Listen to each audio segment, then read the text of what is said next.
Morning students. बेटा आपां जिहड़ा थर्ड चैप्टर सी नागरिक ते नागरिकता इहदा आपां पढ़िया सी मीनिंग पढ़िया सी कि नागरिक किस नूं कहा जाता है। दैन आपां इसदियां डेफिनेशनस कीतियां सी पिछले वीडियो च और इसदियां किस्मां पढ़ियां सी। हुण आपां करांगे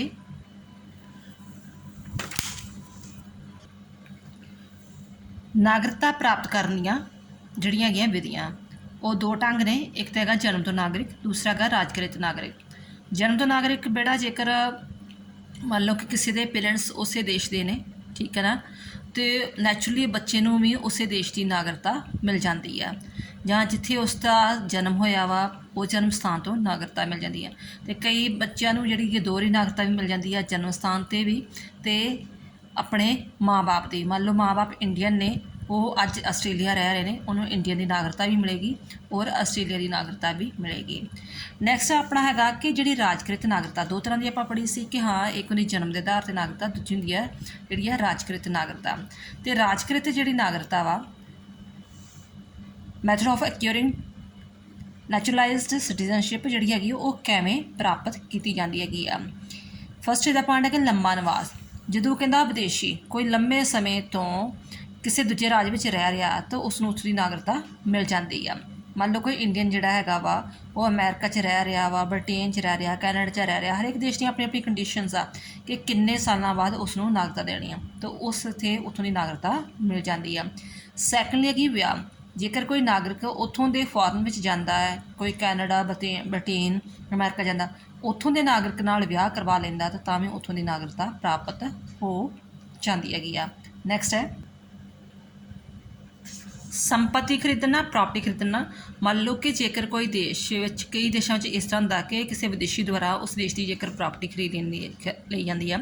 मान लो इत्थों का कोई गया है, वो आस्ट्रेलिया में जाके जो अपने कुछ बिजनेस सैटअप कर लेंदा है, कोई रेस्टोरेंट खोल लेंदा है या कोई ट्रॉले पा लेंदा, कुछ भी अपनी प्रॉपर्टी उत्थों खरीद लेंदा हैगा वा, तो वो उत्थों का नागरिकता लै सकदा हैगा। फोर्थ हैगा गोद लैना, अडोप्शन ना। जेकर कोई मतलब भी जोड़ा हैगा वा जो किसी एक व्यक्ति किसी दूजे देश के बालक नूं गोद लै लेंदा, मान लो आस्ट्रेलिया तो कैनेडा तो कोई आउंदे NRI आउंदे आ, वो इंडियन के बच्चे नूं गोद लै लेंदे आ, तो उस बच्चे नूं उत्थों दे जिथों जिन्हां ने गोद लिया हैगा वा उत्थों की नागरिकता मिल जाती है। सरकारी नौकरी नाल भी मान लो कोई बच्चा जोड़ा हैगा बहुत ज़्यादा हाई स्टडी करके फॉरन गया गा, उत्थों जिहड़ी हैगी जॉब मिल जाती है विदेश में, तां भी उन्होंने उत्थों की नागरिकता मिल जाती है। सैना च भर्ती होने नाल जो कोई विदेशी किसी दूजे देश की सैना च भर्ती हो जाता तो भी उसनों नागरिकता प्राप्त हो जाती है। बल्कि जिवें सरकारी नौकरी, ये भी एक हिसाब नाल सरकारी नौकरी हो गई ना, उसनों भी कि सरकारी नौकरी मिल जाती है। राणी शरण प्राप्त करना। राणी शरण की होंदा कि कई बार होंदा है कि अपने देश में सताए गए राणी ते विद्रोही अत्याचार का बचने वास्ते दूजे देश में शरण ले लेंदी है। मान लो कि कोई पंजाबी है, ठीक है, तो ਉਹ ਮਤਲਬ ਵੀ ਜਾ ਕੇ ਕੈਨੇਡਾ ਜਾਂ ਅਮਰੀਕਾ ਕਿਸੇ ਦੇਸ਼ ਵਿੱਚ ਚਲਾ ਜਾਂਦਾ ਹੈ ਕਿ ਮੈਨੂੰ ਜਿਹੜਾ ਹੈਗਾ ਵਾ ਇੱਥੋਂ ਦੀ ਸਰਕਾਰ ਜਿਹੜੀ ਹੈਗੀ ਆ ਖਾਲਸਾ ਕਹਿ ਕੇ ਜਾਂ ਕਿਸੇ ਤਰ੍ਹਾਂ ਵੀ ਮੈਨੂੰ ਟਾਰਚਰ ਕਰ ਰਹੀ ਆ, ਠੀਕ ਹੈ, ਅਤੇ ਮੈਂ ਆਪਣੇ ਦੇਸ਼ ਵਿੱਚ ਸੇਫ ਨਹੀਂ ਆ, ਮੈਨੂੰ ਮਤਲਬ ਵੀ ਉੱਥੇ ਕਿਸੇ ਵੇਲੇ ਵੀ ਮੇਰਾ ਇਨਕਾਊਂਟਰ ਕੀਤਾ ਜਾ ਸਕਦਾ, ਮੈਂ ਕੋਈ ਜੁਰਮ ਨਹੀਂ ਕੀਤਾ, ਕੋਈ ਕਾਨੂੰਨ ਨਹੀਂ ਤੋੜਿਆ, ਬਟ ਫਿਰ ਵੀ ਮੈਨੂੰ ਟਾਰਗੇਟ ਕੀਤਾ ਜਾ ਰਿਹਾ ਹੈਗਾ, ਤਾਂ ਉਹ ਜਿਹੜੀ ਹੈਗੀ ਆ ਦੂਜੇ ਦੇਸ਼ ਵਿੱਚ ਉਹਨੂੰ ਰਾਣੀ ਦੀ ਸ਼ਰਨ ਮਿਲ ਜਾਂਦੀ ਹੈਗੀ ਆ। फिर जित प्राप्त करने नाल जो कोई देश दूजे देश से जित प्राप्त करता ਤਾਂ ਵੀ ਉੱਥੋਂ ਦੀ ਜਿਹੜੀ ਹੈਗੀ ਆ ਜਿਹੜੇ ਵੀ ਭੂਮੀ ਦੇ ਲੋਕ ਰਹਿ ਰਹੇ ਹੁੰਦੇ ਆ ਉਹਨੂੰ ਉੱਥੋਂ ਦੀ ਨਾਗਰਿਕਤਾ ਮਿਲ ਜਾਂਦੀ ਹੈਗੀ ਆ। ਮੰਨ ਲਓ ਜਿਵੇਂ ਯੂਕਰੇਨ ਆ, ਯੂਕਰੇਨ ਉੱਤੇ ਰਸ਼ੀਆ ਕਬਜ਼ਾ ਕਰ ਰਿਹਾ, ਇਨ ਕੇਸ ਫਿਊਚਰ ਵਿੱਚ ਜਿਹੜਾ ਰਸ਼ੀਆ ਵਾ ਉਹ ਯੂਕਰੇਨ ਉੱਤੇ ਕਬਜ਼ਾ ਕਰ ਲੈਂਦਾ ਤਾਂ ਯੂਕਰੇਨ ਸਾਰੇ ਜਿਹੜੇ ਯੂਕਰੇਨ ਦੇ ਵਾਸੀ ਆ ਉਹਨਾਂ ਨੂੰ ਰਸ਼ੀਅਨ ਦੀ ਨਾਗਰਿਕਤਾ ਮਿਲ ਜਾਵੇਗੀ। ਵਿਧਾਨਕ ਜਾਂ ਨਿਯਮਤ ਵਗੈਰਾ ਬਗੈਰ ਸ਼ਾਦੀ ਕੀਤਿਆਂ ਪੈਦਾ ਹੋਏ ਬੱਚੇ ਨੂੰ ਬਹੁਤ ਸਾਰੇ ਦੇਸ਼ਾਂ ਵਿੱਚੋਂ ਗੈਰ ਕਾਨੂੰਨੀ ਬੱਚਾ ਸਮਝਿਆ ਜਾਂਦਾ ਹੈ, ਪਰ ਜੇਕਰ ਉਸ ਦੇ ਬੱਚੇ ਦੇ ਮਾਤਾ ਪਿਤਾ ਸ਼ਾਦੀ ਕਰ ਲੈਂਦੇ ਹਨ ਤਾਂ ਉਸ ਬੱਚੇ ਨੂੰ ਆਪਣੇ ਪਿਤਾ ਵਾਲੀ ਨਾਗਰਿਕਤਾ ਮਿਲ ਜਾਂਦੀ ਹੈਗੀ ਆ। ਫਿਰ ਹੈਗਾ ਵਿਦਵਾਨ ਅਤੇ ਦੂਜੇ ਮਹੱਤਵਪੂਰਨ ਵਿਅਕਤੀਆਂ ਨੂੰ। ਕਹਿੰਦਾ ਵਿਦਵਾਨ ਅਤੇ ਦੂਜੇ ਵੱਖ-ਵੱਖ ਖੇਤਰਾਂ 'ਚ ਪ੍ਰਸਿੱਧੀ ਪ੍ਰਾਪਤ ਕਰਨ ਵਾਲੇ ਵਿਅਕਤੀਆਂ ਨੂੰ ਵੀ ਰਾਜ ਦਾ ਕੀਮਤੀ ਸਰਮਾਇਆ ਸਮਝਿਆ ਜਾਂਦਾ ਤਾਂ ਵੀ ਉਸਨੂੰ ਨਾਗਰਿਕਤਾ ਮਿਲ ਜਾਂਦੀ ਹੈਗੀ। ਜਿਵੇਂ ਨਾਸਾ ਵਿੱਚ ਜਾਂਦੇ ਨੇ, ਠੀਕ ਆ, ਸਾਇੰਸ ਦੀ ਰਿਸਰਚ ਵਗੈਰਾ ਕਰਨ ਲਈ ਜਿਹੜੀ ਹੈਗੀ ਆ ਸਾਇੰਟਿਸਟ ਵਗੈਰਾ ਇੰਡੀਅਨ ਜਿਹੜੇ ਹੈਗੇ ਉੱਥੇ ਜਾਂਦੇ ਆ ਤਾਂ ਵੀ ਉਹਨਾਂ ਨੂੰ ਉੱਥੋਂ ਦੀ ਨਾਗਰਿਕਤਾ ਮਿਲ ਜਾਂਦੀ ਹੈ। ਇਹ ਹੈਗਾ ਕਿ ਕਿਹੜੇ ਤਰੀਕਿਆਂ ਦੇ ਨਾਲ ਜਿਹੜੀ ਹੈਗੀ ਆ ਉਹਨਾਂ ਨੂੰ ਨਾਗਰਿਕਤਾ ਮਿਲਦੀ ਆ। ਅਤੇ ਇਹਦੇ ਹੀ ਓਪੋਜ਼ਿਟ ਪੁਆਇੰਟਸ ਆਉਂਦੇ ਨੇ ਕਿ ਨਾਗਰਿਕਤਾ ਕਿਵੇਂ ਖੁੱਸ ਜਾਂਦੀ ਆ। Method of losing citizenship.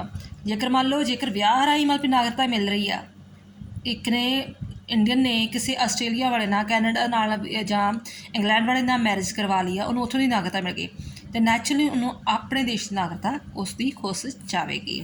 ਤਿਆਗ ਪੱਤਰ ਰਾਹੀਂ ਜੇਕਰ ਕੋਈ ਕਹਿੰਦਾ ਕਿ ਮੈਂ ਆਪਣੇ ਦੇਸ਼ ਦੀ ਨਾਗਰਿਕਤਾ ਛੱਡਣਾ ਚਾਹੁੰਦਾ ਵਾਂ, ਮੈਂ ਹੁਣ ਪੱਕਾ ਜਿਹੜਾ ਇੰਗਲੈਂਡ ਰਹਿਣਾ ਵਾ ਜਾਂ ਕੈਨੇਡਾ ਰਹਿਣਾ, ਤਾਂ ਵੀ ਨਾਗਰਿਕਤਾ ਖੁੱਸ ਜਾਂਦੀ ਹੈਗੀ ਆ।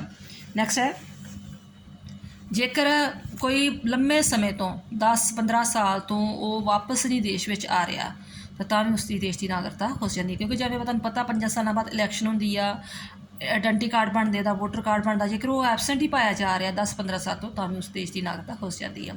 ਅਤੇ ਦੋਹਰੀ ਨਾਗਰਿਕਤਾ, ਜਿਵੇਂ ਆਪਾਂ ਪੜ੍ਹਿਆ ਕਿ ਖੂਨ ਦੇ ਰਿਸ਼ਤੇ ਦੇ ਆਧਾਰ 'ਤੇ ਅਤੇ ਜਨਮ ਦੇ ਆਧਾਰ 'ਤੇ ਕਈ ਨੂੰ ਦੋਹਰੀ ਨਾਗਰਿਕਤਾ ਮਿਲ ਜਾਂਦੀ ਆ, ਪਰ ਇੱਕ ਵਿਅਕਤੀ ਇੱਕੋ ਸਮੇਂ ਨਾਗਰਿਕਤਾ ਲੈ ਸਕਦਾ ਅਤੇ ਉਹ ਵੀ ਆਪਣੀ ਮਰਜ਼ੀ ਨਾਲ ਛੱਡ ਸਕਦਾ ਕਿ ਮੈਂ ਕਿਹੜੀ ਨਾਗਰਿਕਤਾ ਲੈਣੀ ਆ। ਸਪੋਜ਼ ਕਰੋ ਕੋਈ ਆਸਟ੍ਰੇਲੀਆ 'ਚ ਜਾ ਕੇ ਪੈਦਾ ਹੋਇਆ ਹੈ, ਉਹਨੂੰ ਮਾਂ ਬਾਪ ਦੇ ਬੇਸ 'ਤੇ ਇੰਡੀਅਨ ਦੀ ਨਾਗਰਿਕਤਾ ਮਿਲੀ ਆ, ਅਤੇ ਜਦੋਂ ਬੱਚਾ 18-20 ਸਾਲਾਂ ਦਾ ਹੋ ਜਾਂਦਾ ਤਾਂ ਉਹ ਡਿਸਾਈਡ ਕਰ ਲੈਂਦਾ ਕਿ ਮੈਂ ਇੰਡੀਅਨ ਦੀ ਨਾਗਰਿਕਤਾ ਲੈਣੀ ਆ ਜਾਂ ਆਸਟ੍ਰੇਲੀਆ ਦੀ ਲੈਣੀ ਆ। ਗੋਦ ਲੈਣ ਨਾਲ, ਮੰਨ ਲਓ ਕਿ ਫੋਰਨ ਤੋਂ NRI ਆਏ ਆ, ਉਹਨੇ ਇੰਡੀਅਨ ਦਾ ਬੱਚਾ ਅਡੋਪਟ ਕੀਤਾ ਹੈ, ਤਾਂ ਉਹਨੂੰ ਇੰਡੀਅਨ ਦੀ ਨਾਗਰਿਕਤਾ ਜਿਹੜੀ ਹੈ ਖਤਮ ਹੋ ਜਾਏਗੀ, ਕਿਉਂਕਿ ਉਹਨੂੰ ਆਪਣੇ ਪੇਰੈਂਟਸ ਦੀ ਨਾਗਰਿਕਤਾ ਮਿਲ ਜਾਏਗੀ। ਹਾਰ ਜਾਣ ਨਾਲ, ਜਿਵੇਂ ਆਪਾਂ ਪਿੱਛੇ ਪੜ੍ਹਿਆ ਸੀ ਕਿ ਜਿੱਤ ਪ੍ਰਾਪਤ ਕਰਨ ਨਾਲ ਉਸੇ ਦੇਸ਼ ਦੀ ਨਾਗਰਿਕਤਾ ਮਿਲ ਜਾਏਗੀ, ਬਟ ਉਸ ਦੀ ਆਪਣੇ ਦੇਸ਼ ਦੀ ਨਾਗਰਿਕਤਾ ਖਤਮ ਹੋ ਜਾਵੇਗੀ। ਵਿਦੇਸ਼ਾਂ 'ਚ ਸਰਕਾਰੀ ਨੌਕਰੀ ਪ੍ਰਾਪਤ ਕਰਨ ਨਾਲ ਵੀ ਜਿਹੜੀ ਹੈਗੀ ਆ, ਆਪਣੇ ਦੇਸ਼ ਦੀ ਨਾਗਰਿਕਤਾ ਖਤਮ ਹੋ ਜਾਂਦੀ ਹੈ, ਉੱਥੋਂ ਦੀ ਨਾਗਰਿਕਤਾ ਮਿਲ ਜਾਂਦੀ ਹੈ। ਜੇਕਰ ਤੁਸੀਂ ਜਿਵੇਂ ਮੰਨ ਲਓ ਕਿਸੇ ਨੇ ਦੇਸ਼ ਧਰੋਹ ਕੀਤਾ ਹੈ, ਆਪਣੇ ਦੇਸ਼ ਪ੍ਰਤੀ ਵਫਾਦਾਰ ਨਹੀਂ ਹੈਗਾ, ਤਾਂ ਉਸ ਦੀ ਵੀ ਨਾਗਰਿਕਤਾ ਖੁੱਸ ਜਾਂਦੀ ਹੈਗੀ ਆ। ਵਿਦੇਸ਼ੀ ਸਰਕਾਰ ਤੋਂ ਮਾਣ ਜਾਂ ਮੈਡਲ ਆਦਿ ਪ੍ਰਾਪਤ ਕਰਨ ਨਾਲ, ਮੰਨ ਲਓ ਕਿ ਜੇਕਰ ਤੁਸੀਂ ਆਪਣੇ ਦੇਸ਼ ਦੀ ਸਰਕਾਰ ਦੀ ਤੋਂ ਪਰਮਿਸ਼ਨ ਨਹੀਂ ਲਈ ਕਿ ਮੈਨੂੰ ਕੈਨੇਡਾ, ਇੰਗਲੈਂਡ ਜਾਂ ਕੋਈ ਦੇਸ਼ ਮੈਨੂੰ ਮੈਡਲ ਦੇਣਾ ਚਾਹੁੰਦਾ ਵਾ, ਮੈਨੂੰ ਪ੍ਰਾਈਜ਼ ਦੇਣਾ ਚਾਹੁੰਦਾ ਵਾ, ਠੀਕ ਹੈ, ਕੋਈ ਪਦਵੀ ਦੇਣਾ ਚਾਹੁੰਦਾ ਹੈ, ਤਾਂ ਤੁਹਾਨੂੰ ਆਪਣੀ ਸਰਕਾਰ ਦੀ ਪਹਿਲਾਂ ਪ੍ਰਵਾਨਗੀ ਲੈਣੀ ਪਏਗੀ। ਜੇਕਰ ਇਸ ਕੇ ਤੁਸੀਂ ਨਹੀਂ ਲੈ ਰਹੇ ਹੈਗੇ ਆਪਣੇ ਦੇਸ਼ ਦੀ, ਅਤੇ ਤਾਂ ਵੀ ਤੁਹਾਡੀ ਆਪਣੇ ਦੇਸ਼ ਦੀ ਨਾਗਰਿਕਤਾ ਖੁੱਸ ਜਾਵੇਗੀ। ਫਿਰ ਅਗਰ ਦੂਜੇ ਦੇਸ਼ਾਂ ਨੂੰ ਪ੍ਰਵਾਸ ਕਰ ਜਾਣਾ, ਤਾਂ ਅੱਜ ਬਹੁਤ ਸਾਰੇ ਲੋਕ ਜਿਹੜੇ ਹੈਗੇ ਆ, ਜਿਵੇਂ ਕਿ ਉਹ ਪੱਕੇ ਤੌਰ 'ਤੇ PR ਤੌਰ 'ਤੇ ਮਤਲਬ ਕਿ ਦੂਜੇ ਦੇਸ਼ ਵਿੱਚ ਚਲੇ ਜਾਂਦੇ, ਵਾਪਸ ਆਉਂਦੇ ਨਹੀਂ ਹੈਗੇ, ਤਾਂ ਵੀ ਜਿਹੜੀ ਹੈਗੀ ਆ ਨਾਗਰਿਕਤਾ ਖੁੱਸ ਜਾਂਦੀ ਹੈ। ਨੈਕਸਟ ਹੈ ਬੇਟਾ, ਚੰਗੇ ਨਾਗਰਿਕ ਦੇ ਗੁਣ ਕੀ ਆ? ਉਹਦੇ ਵਿੱਚ ਸਮਾਜ ਸੇਵਾ ਦੀ ਭਾਵਨਾ ਹੋਣੀ ਚਾਹੀਦੀ ਹੈਗੀ ਆ, ਕਿ ਚੰਗੇ ਨਾਗਰਿਕ ਵਿੱਚ ਸਮਾਜ ਸੇਵਾ ਦੀ ਭਾਵਨਾ ਹੋਣੀ ਚਾਹੀਦੀ ਹੈ। ਉਹ ਹਰ ਵੇਲੇ ਦੂਜਿਆਂ ਦੀ ਸੇਵਾ ਕਰਨ, ਦੁੱਖ ਸੁੱਖ ਵਿੱਚ ਉਹਦੇ ਵਿੱਚ ਤਤਪਰ ਰਹਿਣਾ ਚਾਹੀਦਾ ਹੈਗਾ, ਯਾਨੀ ਕਿ ਆਪਣੇ ਨਿੱਜੀ ਹਿੱਤਾਂ ਨਾਲੋਂ ਸਮਾਜਿਕ ਹਿੱਤਾਂ ਨੂੰ ਧਿਆਨ ਦੇਣਾ ਚਾਹੀਦਾ।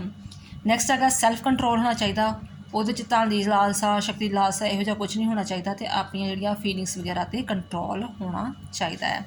ਨੈਕਸਟ ਹੈ ਤੇਜ਼ ਬੁੱਧੀ। ਇੱਕ ਚੰਗਾ ਨਾਗਰਿਕ ਅਤੇ ਤੇਜ਼ ਬੁੱਧੀ ਇੱਕੋ ਸਿੱਕੇ ਦੇ ਦੋ ਪਹਿਲੂ ਹਨ। ਜਿਹੜਾ ਵਿਅਕਤੀ ਬੁੱਧੀ ਰੱਖਦਾ, ਨੈਚੁਰਲੀ ਨਾਗਰਿਕ ਵੀ ਚੰਗਾ ਹੋਵੇਗਾ। ਅਤੇ ਫਿਰ ਇਸ ਤਰ੍ਹਾਂ ਕਿਉਂ, ਰੀਜ਼ਨ ਕੀ ਆ ਕਿ ਉਹ ਆਪਣੀਆਂ ਦੇਸ਼ ਦੀਆਂ ਜੋ ਵੀ ਸਮੱਸਿਆਵਾਂ ਆ ਰਹੀਆਂ, ਪ੍ਰੋਬਲਮ ਫੇਸ ਹੋ ਰਹੀਆਂ, ਉਹਨਾਂ ਨੂੰ ਸਮਝ ਸਕਦਾ ਹੈ। ਫਿਰ ਵਿਜੀਲੈਂਸ, ਸੁਚੇਤ ਹੋਣਾ ਚਾਹੀਦਾ। ਇੱਕ ਚੰਗੇ ਨਾਗਰਿਕ ਲਈ ਜ਼ਰੂਰੀ ਹੈ ਕਿ ਉਹ ਆਪਣੇ ਅਧਿਕਾਰਾਂ ਅਤੇ ਕਰਤੱਵਾਂ ਅਤੇ ਦੇਸ਼ ਦੀਆਂ ਸਮੱਸਿਆਵਾਂ ਪੱਖੋਂ ਪੂਰੀ ਤਰ੍ਹਾਂ ਅਵੇਅਰ ਹੋਣਾ ਚਾਹੀਦਾ ਹੈ। ਗੁੱਡ ਐਜੂਕੇਸ਼ਨ, ਚੰਗੀ ਸਿੱਖਿਆ ਚੰਗੇ ਨਾਗਰਿਕ ਦੀ ਬੁਨਿਆਦ ਹਨ, ਕਿਉਂਕਿ ਵਿਦਿਆ ਦੇ ਨਾਲ ਹੀ ਉਹਨੂੰ ਬਹੁਤ ਸਾਰੀਆਂ ਚੰਗੀਆਂ ਗੱਲਾਂ ਦਾ ਗਿਆਨ ਹੁੰਦਾ ਹੈਗਾ, ਅਤੇ ਫਿਰ ਇਸ ਕਰਕੇ ਉਹ ਲਈ ਵੱਧ ਤੋਂ ਵੱਧ ਚੰਗੀ ਚਾਹੀਦਾ ਕਿ ਚੰਗੀ ਵਿਦਿਆ ਗ੍ਰਹਿਣ ਕਰੇ। ਪ੍ਰੇਮ ਅਤੇ ਸਹਿਯੋਗ ਦੀ ਭਾਵਨਾ, ਇੱਕ ਚੰਗੇ ਨਾਗਰਿਕ ਵਿੱਚ ਪ੍ਰੇਮ ਅਤੇ ਸਹਿਯੋਗ ਦੀ ਭਾਵਨਾ ਹੋਣੀ ਚਾਹੀਦੀ ਹੈ, ਤਾਂ ਹੀ ਉਹ ਸਮੁੱਚੀ ਮਾਨਵਤਾ ਦਾ ਕਲਿਆਣ ਕਰ ਸਕਦਾ ਹੈ। ਕਰਤੱਵ ਪਾਲਣ ਦੀ ਭਾਵਨਾ, ਜਿਵੇਂ ਆਪਾਂ ਅਧਿਕਾਰ 'ਤੇ ਮਾਣਦੇ ਹੀ ਹਾਂ, ਠੀਕ ਹੈ ਨਾ, 6 ਤਰ੍ਹਾਂ ਦੇ ਰਾਈਟਸ ਮੰਨਦੇ, ਅਤੇ ਨੈਚੁਰਲੀ ਸਾਨੂੰ ਇਹ ਵੀ ਚਾਹੀਦਾ ਕਿ ਅਸੀਂ ਜਿਹੜੀਆਂ ਡਿਊਟੀ ਸਾਡੀਆਂ 11 ਪ੍ਰਕਾਰ ਦੇ ਕਰਤੱਵ ਆ, ਉਹਨਾਂ ਨੂੰ ਵੀ ਫੋਲੋ ਕਰੀਏ, ਉਹ ਵੀ ਪੇ ਕਰੀਏ। ਚੰਗਾ ਚਰਿੱਤਰ, ਕਰੈਕਟਰ ਵੀ ਚੰਗਾ ਹੋਣਾ ਚਾਹੀਦਾ। ਇੱਕ ਚੰਗੇ ਨਾਗਰਿਕ ਵਿੱਚ ਚੰਗਾ ਚਰਿੱਤਰ ਹੋਣਾ ਚਾਹੀਦਾ, ਉਹ ਇਮਾਨਦਾਰ ਹੋਵੇ, ਸੱਚਾ ਹੋਵੇ, ਬਲੀਦਾਨ ਦੀ ਭਾਵਨਾ ਰੱਖਦਾ ਹੋਵੇ, ਕਦਮ ਦੀ ਪਾਲਣਾ ਕਰਦਾ ਹੋਵੇ, ਇਸ ਤਰ੍ਹਾਂ ਕੋਈ ਹੇਰਾਫੇਰੀ ਨਾ ਕਰਦਾ ਹੋਵੇ, ਜ਼ਿੰਮੇਵਾਰੀਆਂ ਨਿਭਾਉਂਦਾ ਹੋਵੇ, ਇਹ ਤਾਂ ਗੁੱਡ ਕਰੈਕਟਰ ਹੋਣਾ ਚਾਹੀਦਾ।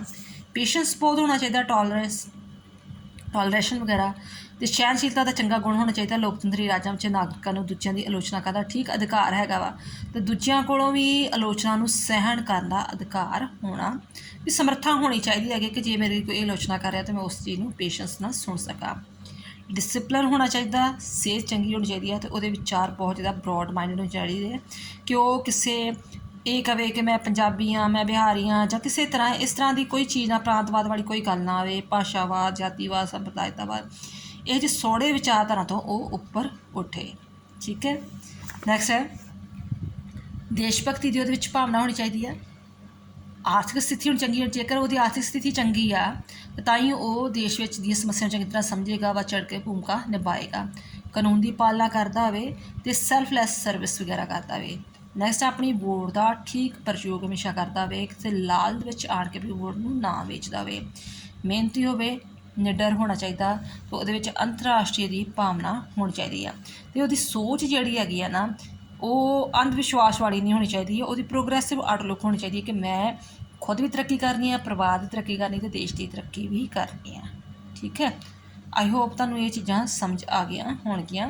ਤੁਸੀਂ ਕੋਈ ਵੀ ਬੇਟਾ ਇਹਦੇ ਵਿੱਚੋਂ 6 ਪੁਆਇੰਟਸ ਕਰ ਸਕਦੇ ਹੋ ਜਿਹੜੇ ਤੁਹਾਨੂੰ ਚੰਗੀ ਤਰ੍ਹਾਂ ਸਮਝ ਲੱਗਦੇ ਹੋਣਗੇ। ਥੈਂਕਸ ਬੇਟਾ।